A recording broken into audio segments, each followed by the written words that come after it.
Hi everyone, this is a recording that was made on March 10th that Kim and I did as an introduction session for Parents Reimagined. Enjoy. That's me, and that's Con. I'm wearing this shirt. Cool. Okay. So I think I just wanted to tell you a little bit of my story because I'm someone who my friends in the Bay knew me as the person who hated going back to Taiwan and the person who hated going back home and only did it out of duty and obligation and because I had to and because I needed to be a good daughter. And I always felt especially misunderstood by my dad. I always felt that I couldn't communicate with him at all. And I really felt very strongly, it wasn't neutral, but like so strongly avoidant. And I just didn't think that our relationship was going to get better. But it wasn't until I decided to put in 100% responsibility of like, okay, this is going to be priority and I'm going to do some really, really hard stuff now. And I'm willing to do it.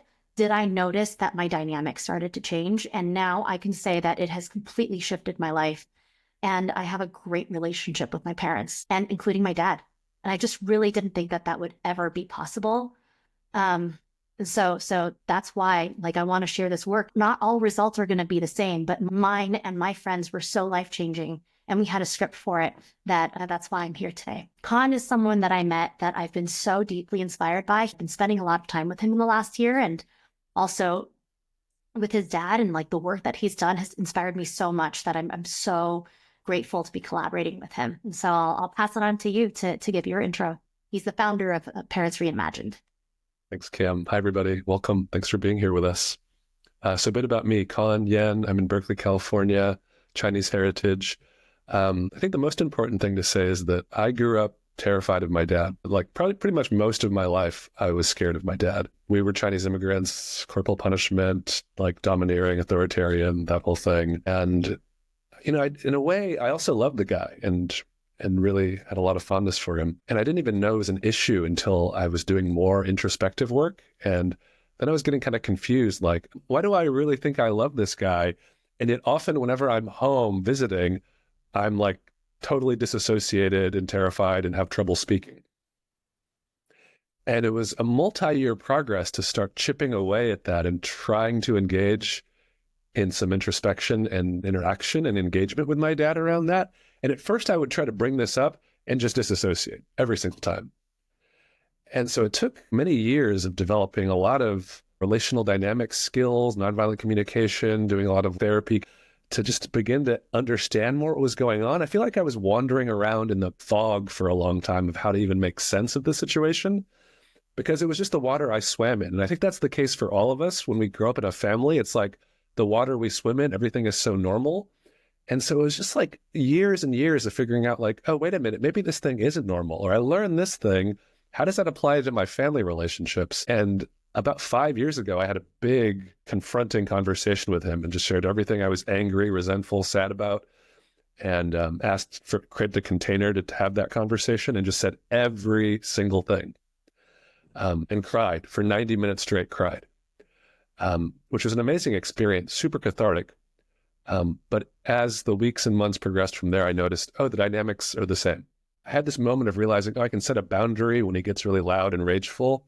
And then I kind of confronted him and I told him like, you know what, if we're going to like stay in relationship, we need to do something because I don't want to disassociate every time I hang out with you. And so I eventually asked him, confronted him and said, something has to change. And he said, okay, well, I don't know what that is. What's that? And I said, well, to start, you can come to therapy with me every week. And so my dad and I have been in therapy every week for over a year together. And as I share this story with people, and people are always interested, and that's what got me motivated to start Parents Reimagined, to share more stories as templates of possibility for folks. And I can say now that my dad went from the person I'm least close to in my family to the person I'm most close to in my family. And I feel really grateful for that. So that's me. And thanks for your attention. Thanks for listening. So let's keep rolling. Yeah, I just want to say that at any point in time, you're welcome to drop in the chat things that are coming up or questions or comments so that you can stay interactive. And this is true for the whole hour. Okay, go ahead. can. All right, so I want to introduce a kind of framework that I find really helpful in thinking about this, because we're all in different places with our parents. So this is what I call the Parents Reimagined Map. And your parent, you can think of your parent, whether, it's your mom, your dad, your stepmom, your stepdad, whoever, they fall somewhere on this map. It's a map of will versus capacity in terms of their willingness to engage in a meaningful way with you and their capacity to do so. And there's all sorts of reasons that they might be low will, and there's all sorts of reasons they might be low capacity. Most people I talk to consider their parents kind of lower capacity, and there's kind of generational reasons for that, and trauma issues for that. So just to kind of orient you to this, so in the bottom left, that's like the hardest place, right? That's like this parent is low will and low capacity. They don't have much ability to actually engage in a relational way, and they don't really want to. So these people often come across as, they can be like outright abusive, they can be kind of neglectful or absent, just rejecting. So let's look at the top left. This is like what I call the eager parent. So these people have low capacity, but they care about you a lot, right? I would say this was my dad. He himself said, like, well, I want to, show up and improve our relationship, but I don't know how, right? So that's the eager parent. Like, they're willing to do that kind of work, but they have no idea how that works. Nobody ever taught them, right? And then the top right, I call this the mature parent. These are people that have high capacity, high will. Oftentimes, these are the people that can kind of be friends with their kids. They're kind of on a similar developmental level, and so they can actually move beyond just an adult-child dynamic and be in an adult-adult kind of friendship dynamic.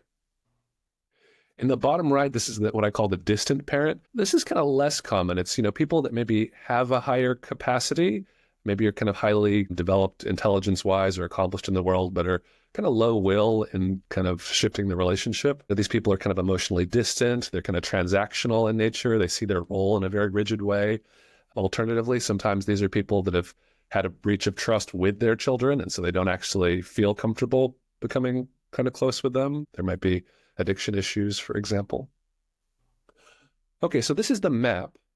But we're going to do an exercise real quick where we're going to actually put the map on a whiteboard and invite you each to kind of put a little sticker on where you think you are. So now everybody should be able to see this whiteboard.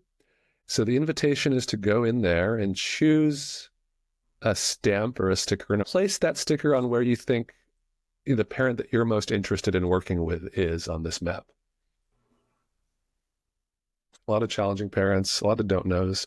We'll talk about the don't knows after this. The don't know is actually a really powerful place to be. The don't know is where I was, and I didn't even know I was a don't know. For me and for a lot of people, we assume we're in the bottom left until we've done some experiments, and we'll talk more about that next. Mostly challenging parents, a few eager, a few trending toward mature, a couple matures, and a couple don't knows.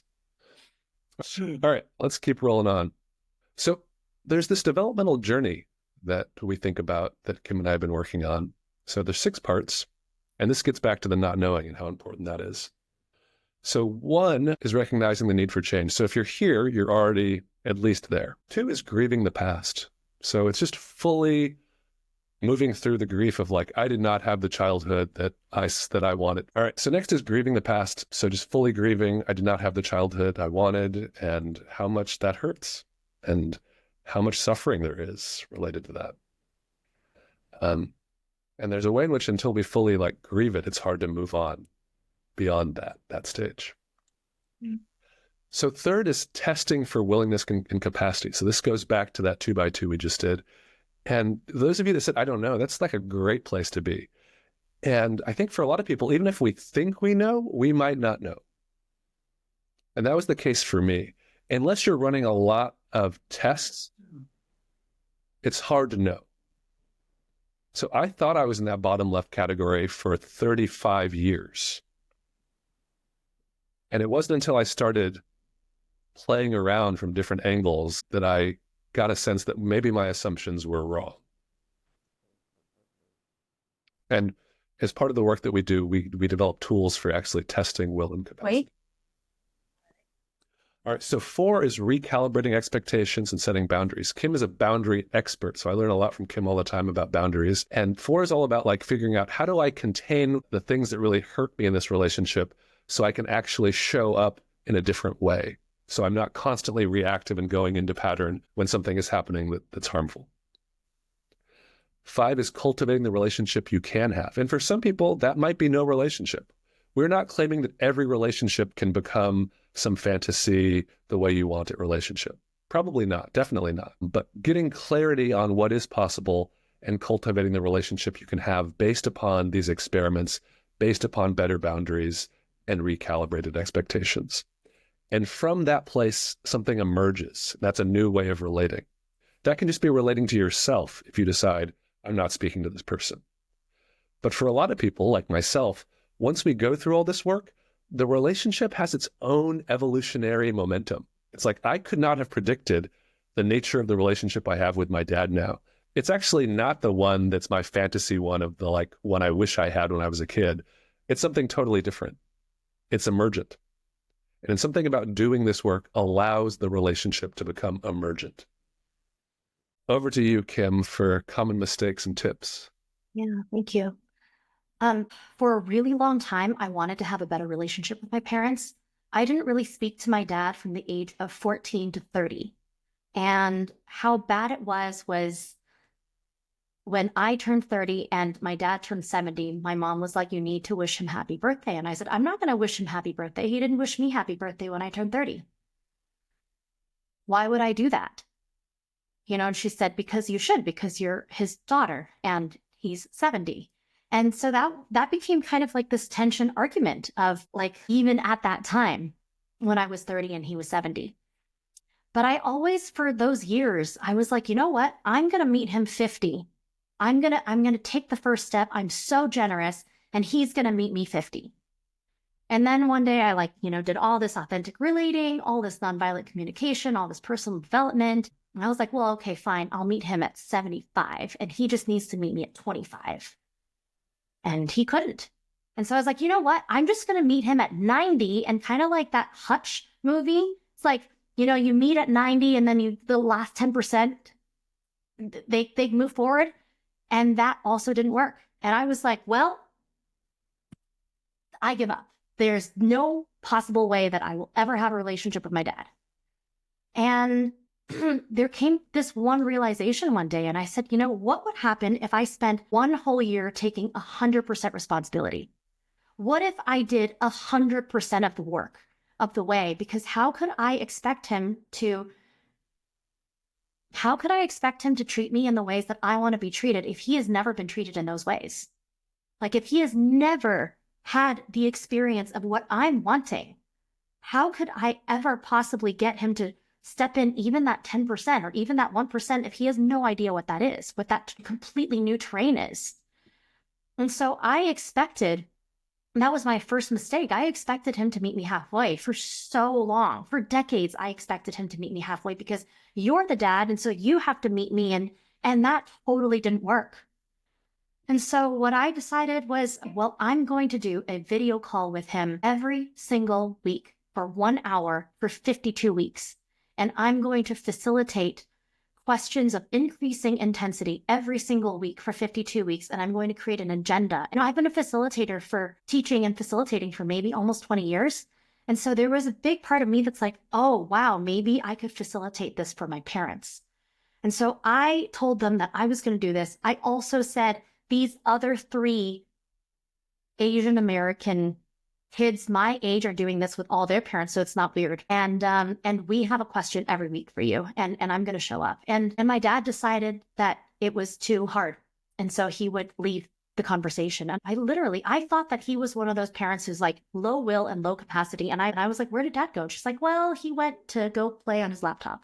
And I was like, during our call? And I said, bring this laptop over to him. He's sitting on the toilet, actually. And I said, Dad, this is the most important thing for me right now in my life. There is nothing more important than trying to build this connection with you. And it makes me so sad that you didn't sit through this conversation. And I am going to show up every single week for a year. And I really hope that you can show up as well.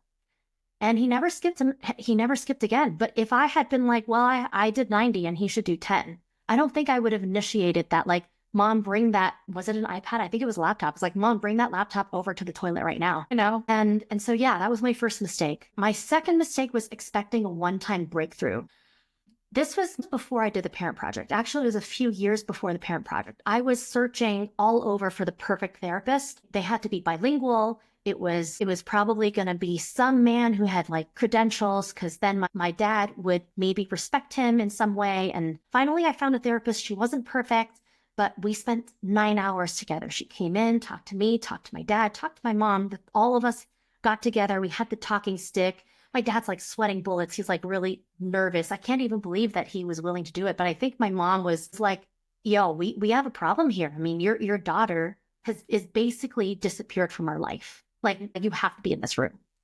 And I also don't know if, like, results may vary. Not everyone has a mom who's like, come on, you got to be in this room. Your daughter is gone, you know? After that, I was like, okay, we're going to do a call every week. And my dad just disappeared from those calls. He was just like, he did it the first week. It was like 2 minutes, super awkward. It's always awkward in the beginning for me. Still kind of awkward once in a while if I haven't talked to him for a long time, but you know, it's so much better. And in that time, because I thought that kind of that same mistake, I was like, well, I did 90. I did 98. He should at least show up for the 2%. And when he stopped showing up for calls, I was like, well, doesn't matter anyway. And so I can't really expect a one-time breakthrough. It really was so much about, you know, my next thing, which is the key tips. It's so much about consistency and attention for me. And not everybody has that time or that ability to be as involved or doing such challenging work or being in such uncomfortable situations. And so maybe it's not the right time for you, but if it is the right time for you, you know, consistency and attention is so important. And so my Parent Project pod, there were 4 of us. We also got on, so we called our parents either Friday, Saturday, or Sunday. We also got on every single Monday to be with each other and talk about what happened during that time. How was that phone call? And so, and I'll send you a free article that I wrote about 5 years ago about the Parent Project pods and how you can start it. And it's all free. And a lot of people have started Parent Project pods from that. And that community structure really helped me so much, because I would get online and I'm so pissed. I'm like, guys, I give up on the Parent Project because my dad will never change. And he will never, you know, and so like it was, and they would calm me down. They're like, well, what he means when he says these things is I care about you so much, but I don't know how to communicate. They would be my parent translator. We would therapize each other by doing systematic desensitization, by being like, all right, what's the worst thing they could possibly say? And then you read it to me and you have to act like my dad. You know, we did this. And we live streamed for hundreds of hours. You could actually find it online. It's on a Facebook page called the Parent Project. And so we didn't do any marketing. We just did week 1, week 2, week 3, you know, instead of like breakthrough from Tim's dad or whatever that was. And so that community structure was so important for me, because I feel that I would have failed without it. Khan did not need that, but I did. That's I guess more of a personal tip, because maybe you wouldn't need that, but I did. It was just so hard for me to do it alone. So this is the thing that feels so important to me that I have to share, which is that success is not in them showing up the way you want them to show up, but it's in you showing up in the way you want to show up. And that is something that so shifted me. I didn't like, it took that for me to create a change for myself. Okay, on to you, Khan. Oh, but before moving on, I just want to acknowledge Kim's story. It's really amazing that she went from that period of estrangement to then like having the gumption to do all that work. And you mentioned the community support, and I didn't need that, but I had a therapist to do family therapy every week, which is a different kind of support. So I'm a big advocate for external support. And you know, the obvious example of this is for a lot of parents, you might notice that they're on better behavior if you bring somebody else into the constellation to visit with you. Like if you have a friend or a partner to visit before that partner becomes really enmeshed in the constellation. There's something about having third parties that creates some space around the patterning between people. So that was definitely my experience and one benefit of a therapist. And I saw somebody asked in the chat, like, what kind of therapy did you do? You know, for me, the kind of therapy didn't even matter that much. It's just almost like having a third person there to disrupt our normal patterns. The stickiness of our patterns together was what broke loose things using the consistency of meeting every week. So oftentimes the therapist would just show up and say, what do you want to talk about today? And how do you feel about that? And that's time. And that's all that she would say. And that actually, week after week, was enough to totally shift the dynamic. All right.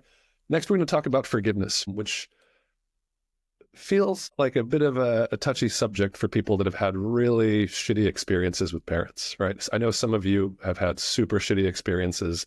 Forgiveness is not about minimizing or making any of that okay. Forgiveness is kind of related to this quote that Kim put up. It's like, if I want to show up in a way that I want to show up, I actually have to let go of my own resentments toward this person. Because if I'm clinging on to the resentments toward this person, I'm in a way asking them to, demanding that they show up the way I want them to show up in perpetuity.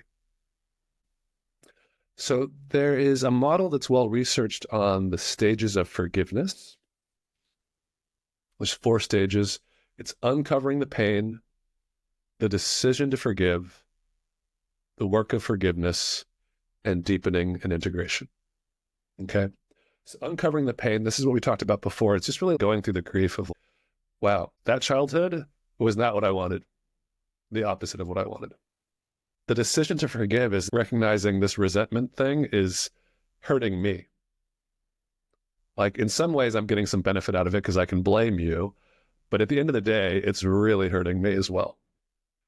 And if I'm going to let it go, I have to stop waiting for the apology or waiting for the change, per Kim's point. Like, they can't meet me halfway. They can't even meet me 5%. Like, I just have to let it go.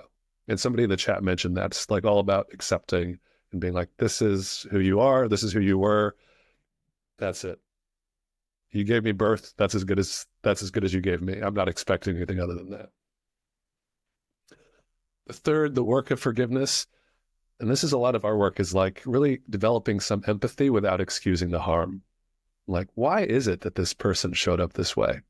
They didn't just appear out of a vacuum, a villain. There's a reason they showed up and behaved in the ways they behaved. And the more we understand that, the more empathy we can have. And again, emphasizing that that's not excusing the harm that you experienced. And then from there, there's deepening and integration, which is really defining what the relationship is I want, if any, and again, that might be none, and making new meaning out of the experience, even if it's none. Like, can the experience that I had, regardless of how bad it was, be a formative shaping experience of how I show up today in a positive way? Okay. So that's this model of forgiveness. We're going to do an exercise that lets us do a bit of work on the first 2 stages, because this is sequential, right? So I'm going to ask you to find some paper and pen if you have some handy. So this is a forgiveness exercise where you're going to make 2 columns, and there's an example on the right-hand side. And in the first column, you're going to write, I forgive you. And you can imagine saying that to the parent that you want to focus on. So whoever that is, you're going to write, I forgive you, and imagine saying that to them. In the right-hand column, you're just going to feel into what comes up, what kind of resistance, what kind of objection comes up to the I forgive you. Okay, so in this right-hand column, you're writing the objections, the resentments, and there's examples here like, oh, you might say, I forgive you, Dad. But then the next thought that comes up is, but you did this to me, and I actually don't forgive you to that. I actually really resent you, and I think you're a jerk, and you really ruined my childhood. And so just write down whatever comes up. And then go back and write, I forgive you again, and imagine saying it again to that parent. And again, feel into what comes up, write it down. And the idea here is that you want to write it until nothing comes up. And this is not to say that this is like a one-time you forgive them event, but this is just a chance to kind of inventory what's there and just feel into your body and your whole energy system of what is stuck here around the forgiveness. And that gives you a sense of what needs to be grieved as well.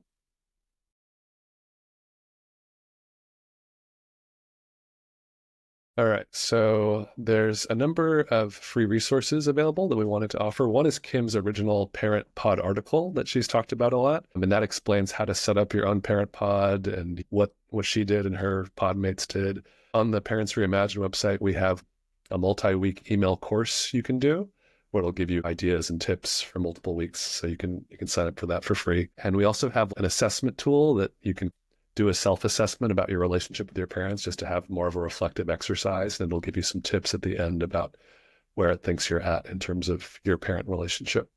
So those are the few of the free resources we have. I also have a podcast. It's a free resource. So releasing episodes at least once a week that share stories from adults that talk about their journeys transforming their relationships with their parents, all sorts of backgrounds in terms of heritages, locations, geography, class, religion, sexual orientation, like everybody's sharing all sorts of amazing, inspiring stories. So highly recommend checking that out. All right, I think that is it for now before we go on to sharing about the programs we offer, like the paid programs. If you want to stick around and hear about those, we'll share those. And we'll also do Q&A after that. So for those of you that don't want to stay, thanks for being with us and blessings on your journey. And for those of you that do want to stick around and learn more, we'll talk about that next. So if you haven't done therapy or personal development or feeling your feelings, I wrote a different article that I would actually urge you to maybe do that one first for 6 months before you move into the parent work, just because parent work is so intense.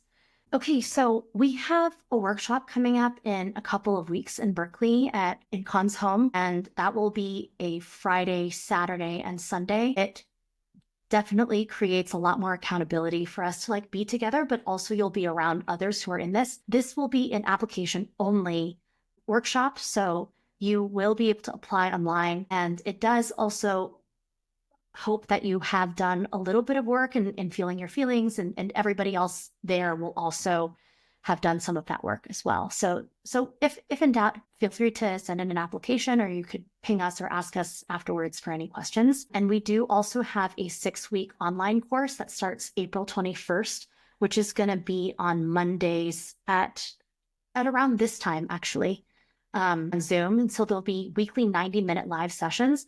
And it will also include a small pod meeting for you and other people who are in the group that will meet outside of that. That is also, both of them are going to be commitments, and both of them are probably going to be a little bit challenging, but it allows us to kind of handhold you in some of this stuff. And yeah, and there are some early bird discounts, and there are also some work trade or a discount for a video testimony if you do come to the in-person in Berkeley. Also, you don't have to pay for anything to get this work done.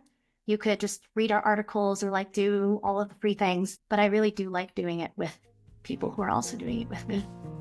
So yeah, good luck with your journey.